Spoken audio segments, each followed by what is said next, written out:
Okay, As long I'll as it's the take low it. sodium one. Sure. Sodium, a little bit of sodium's good for you, though. You taught me that. Yeah, it's good in the morning. A club soda's great in the morning. So I was watching. I wanted to talk to you. I've been chomping at the bit. Yeah, I've turned it off. I was chomping at the bit to tell you this. Champing at the bit.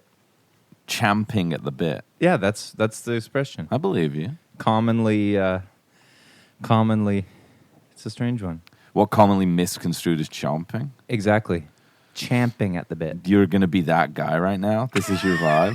It's a curb joke. Right. You're going to be Anyway, that never guy. mind. You're gonna I think chomping's also accepted grammatically correct me. You're going to correct me on my use of the English language. That is some good content. That's the kind of thing people want to hear. That's the kind of thing people tune in for. Well, I'm sorry. Actually, it's the wrong use of that word. I prefer chomping myself. How would you fucking know I didn't say champion, mate? It's my accent. You weren't correct, Liam. So I've been champing at the bit to tell you about. I have a login to. We should try and get sponsored by these guys. PureMix.com. Yeah, that'd be good. Okay, PureMix.com. You know, they kind of do lots of different videos around like recording, mixing, production. You know, deconstructing. Yeah. Reconstructing. Demystifying. Remystifying. Mm-hmm. Reimagining. Reimagining. Mm-hmm. Don't imagine anything. Just copy. Yeah, exactly. A lot of that stuff too. Right. And they have this long paywalled series with Ken Scott, famous for... Legend. In his own right. Famous for engineering the Beatles pretty much from day one. Mm-hmm. Pretty much his first session with them as a second engineer, his first session, he kind of talk about right place, right time kind of energy. Yeah. His first session as an engineer, so he was like, working he tried to get a job at Abbey Road. Mm-hmm. He's working there for 6 months, like, in the Tate Library room or something, I don't know. And then he gets promoted to second engineer. His first day is a second engineer is recording Hard Day's Night, the second side of Hard Day's Night. Wow. So, he's like there pretty early, Yeah. Yeah. He ended up, his first song he engineered for the Beatles alone was Your Mother Should Know. Right. So he's in by then. Uh-huh. Did a lot of the White Album. For some reason, I thought he was the major player on Abbey Road. Am I wrong about? Was he still there or no? I think Could be wrong. he was still there, and then by that point he's gone. Then he goes to Trident. He does like Hunky Dory. Yeah, ends up. Like these guys just continued. Supertramp. Maybe I'm thinking White Album. Yeah. Anyway, that's amazing. Supertramp. And then onwards. Anyway, this guy. So like on Pure Mix. This is like we're not even sponsored. This is me just saying like probably if anyone who's into recording the Beatles. Yeah. Maybe like worth spending the money to get it for a couple of months or find a friend with a login or something. Or just get it because apparently you can, it's like they have a 14-day money-back guarantee and you can devour, it's about 10 hours of him talking about recording the Beatles. But, then you can just like, I don't know, get your money back and say, I watched it, didn't think it was good. And they'll probably be like, well, you clearly just bought it to watch the Ken Scott stuff. Because I don't think you're pretty that interested in like how to make your music sound like Lil Uzi Vert or something. I don't know. I might be. Doja I'm kind of Cat, more into a demystified. Mix. I'm kind of more. I sort of want it to be like Beatles and like super modern pop. Well, that's he does mix it. That's the thing that's crazy about it. Like he does everything. So they get in this. Like first of all, this is kind of where it gets interesting for you and me and for the listeners. He has to split up the Beatles into 4 eras based on the technology that they had available. Right. And then they go through each era and he like literally with the gear and this band who's like, it's obviously they can't, it's very funny because I feel like I'm not sure why, but like they don't do Beatles songs. they do like They might not have the rights. So they yeah. do like songs which is like, or it's really clever. It's like, this song just sounds like several things off the White Album combined into a song. But they never... What are we talking about? What songs? Well, I mean, the Abbey Road era one, they start with something that sounds like Come Together, but then it also goes into the end at some point. You know, it's kind of... Are they making the songs up? Or this band called the Fab Four have written these songs. I think. And it must be a copyright issue or something. Or they just want to kind of try out a few different things. Right. Mm-hmm.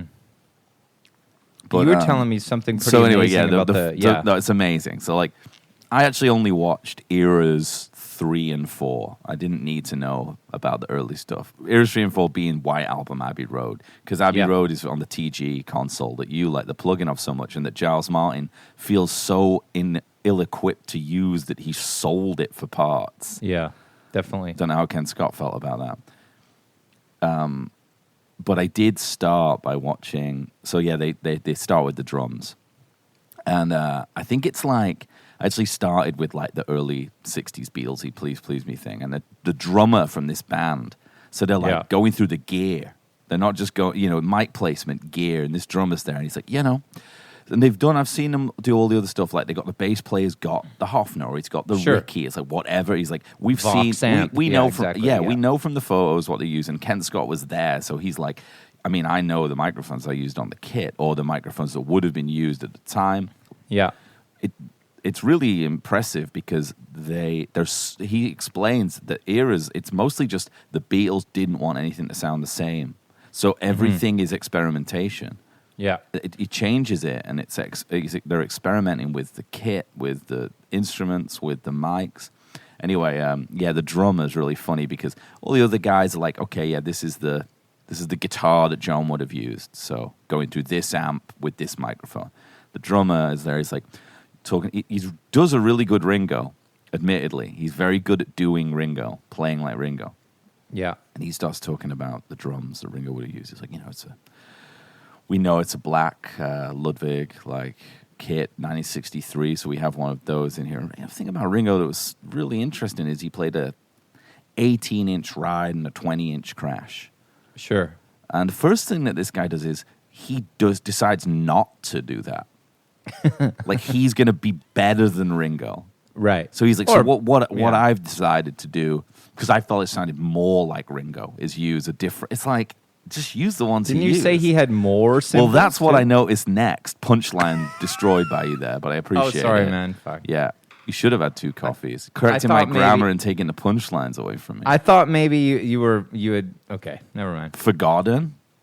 Well, I didn't know where you were going with it. I didn't want to miss that part. Just That's the all. yes and. You got to just keep going, you know? Okay.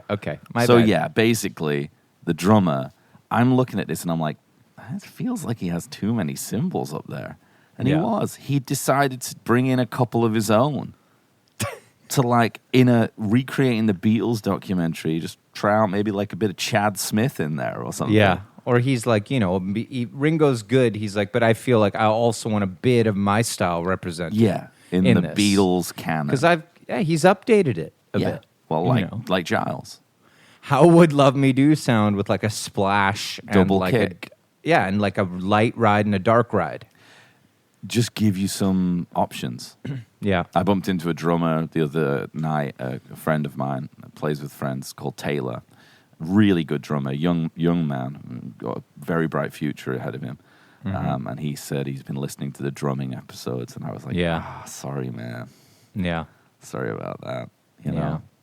But, you know, I think it's also like we're talking about it from a songwriter, singer's perspective.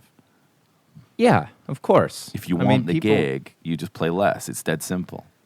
And I think we tried to illuminate this idea that we're getting people on as guests who play less and are some major players in the industry. Mm-hmm. So it's like, wink, wink kind of thing, You know, one thing Where's Neil Peart now? In rock and roll hell, I think. Probably. He's dead, I think. Writing lyrics. But yeah, you don't see him like Rush breaking up and then him getting the gig like playing with Paul McCartney or something, Well, he's just... Even that guy can't play like Ringo, who's in Paul's band. Yeah. He does too much. They can't help it. Yeah. But in the Ken Scott thing, Do they talk a lot about vocal mics? Dude, it's amazing. What are they talking? What are we talking It's about here? amazing. White Album vocal mics. This is all Neumann? No, man. I mean, there's no smoke and mirrors. It's way less stuff than you'd think. Yeah. And it's amazing because, like, they'll just They switch up the vocal mics a lot? They're just messing about the Yeah. whole time. Yeah. He's like, all right. He's like, I can just, honestly, I'll just talk. This can be the whole episode. It can just be me. I want it to be. People, if you're into Beatles, you'll like it. If you're into recording, you'll like it. If you're not into recording, this episode might not be for you. Because I just want to talk about this. It's super but we got to exciting. rank Noel too, though. Whatever, do that I'm at the excited. end. He's going to get we will do less it at the than end. Liam. Yeah. You think